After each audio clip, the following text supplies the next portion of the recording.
Hey guys, welcome to day 4. Has anyone ever told you, I'm praying for you? Being a minister and growing up in the church, I've probably heard and or used that phrase hundreds, if not thousands of times. It's a really comforting thing to know that someone is going to God on my behalf, on your behalf, and praying for us. I remember growing up, there was an older woman named Mrs. Kemp, and she was a prayer warrior. In fact, if you ever were to ask Mrs. Kemp to pray over you for a specific thing, you could rest assured she wasn't just going to stop at that one thing. She was going to pray for your health. She was going to pray for your safety. She was going to pray that God would use you in big ways for His glory. She was an awesome prayer warrior to have in your life. Now, in John chapter 17, yesterday we looked at how Jesus prayed for Himself.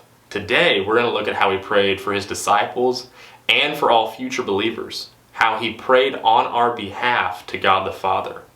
See, in John chapter 17, we see at one point, as Jesus is praying for you and for me and all followers of Christ, He says, "May they all be one as you, Father, are in me and I am in you.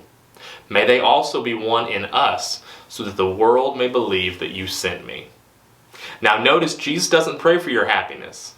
He doesn't pray that you and I would get the things that we want, or even that we'll get the things that we need. No, instead Jesus prays that we would be one in the body of Christ together, that the body of Christ would be one in God, and that all of these things would take place so that the world would believe that God sent Christ. So that the world would believe that Jesus was the Son of God, and that they would come to faith in Him. Now, even though we're all followers of Christ and we're all in the body of Christ, we hurt each other sometimes, right?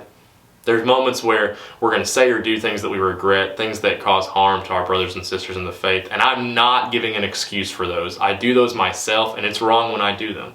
And we should seek forgiveness quickly.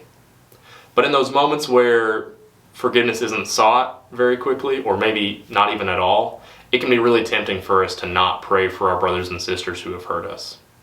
I want to encourage you, if Jesus can stand before a table of men who in the next few hours are going to deny Him, to betray Him, or abandon Him, and He knows that they're going to do these things, and yet still in that moment He prays for them, I think we can follow His example and pray for our brothers and sisters in the faith, even if they've hurt us.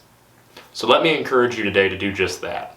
Take a little bit of time after you finish watching this video and pray to God for your brothers and sisters in the faith. The ones that you get along really well with, and the ones that maybe have hurt your feelings in the past. Pray that God would allow your ministries to work hand in hand for His glory. Pray that you would get along as a body of believers, that you would have a love for each other, that the world would see, and that they would know that God is in you, and that they would want to be a part of that they would want to know the God that you worship. Take some time to read John chapter 17, verses 20 through 26. And have a wonderful Monday as you go throughout this Holy Week. We'll see you tomorrow.